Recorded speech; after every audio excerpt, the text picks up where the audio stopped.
Hello everyone, I'm Dale Temke.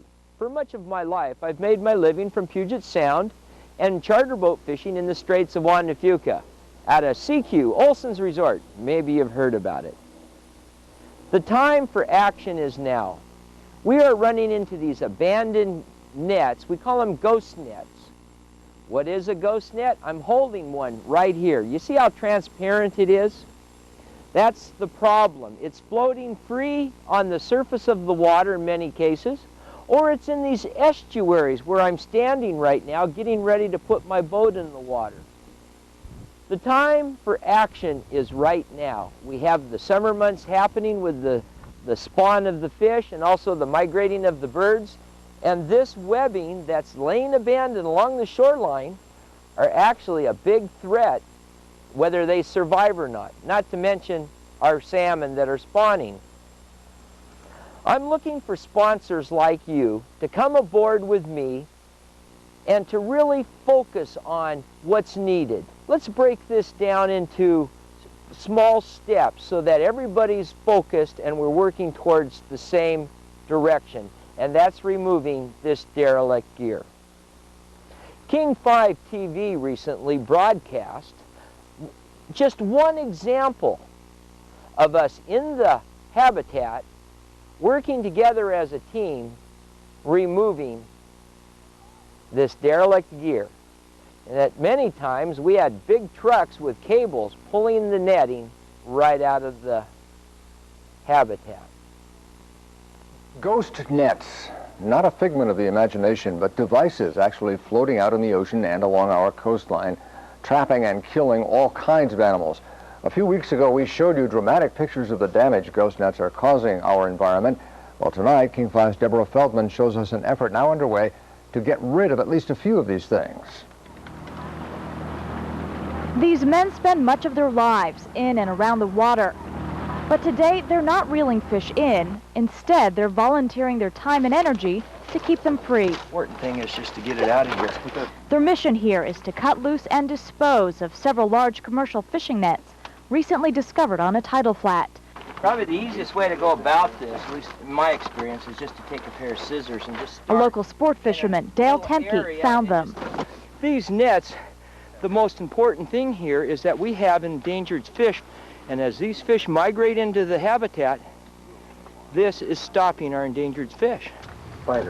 Educating the public about these abandoned nets, many call them ghost nets, is one of Temke's passions.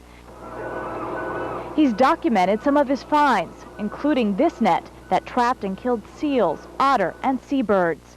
This video helped him convince a diverse group to join him in getting rid of at least a few of the nets he's found. I'm getting there, John. Many are members of the Kitsap County Pogie Club, a group of recreational fishermen. I don't want to get my hand in there. Yeah. The men are armed only with scissors and knives. Can you imagine a critter in here? And a good dose of determination. Need another knife, Ray? The sport fishermen are joined by members of the Audubon Society, representatives of nearby fishing tribes, even a Fish and Wildlife officer to monitor all the activity. Can be an enforcement nightmare because generally abandoned nets are unmarked, and they're hard to determine whose nets they are.